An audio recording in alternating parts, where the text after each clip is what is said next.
Let's share today's word and meditation. A page that touched my heart. Genesis 39:2. The Lord was with Joseph, and he became a successful man, and he was in the house of his Egyptian master. Realize that success began not with circumstances but with God's presence. Gratitude Journal. I am grateful that God did not abandon Joseph in amid his brother,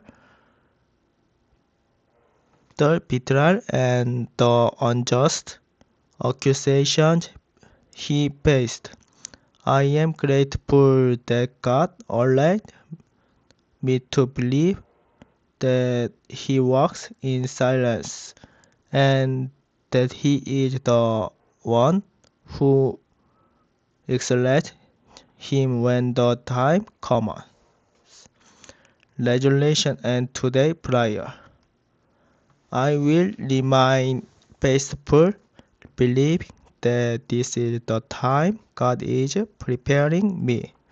When prayer seems unanswered and when I believe a good life, but am being one God, please remember the Lord who was with Joseph, God who gave me a dream, please hold me and bless me until that dream come true. I pray in Jesus' name. Amen. Please subscribe and like what verses of the Bible resonate with you today. Share them in the comment. Have a nice day.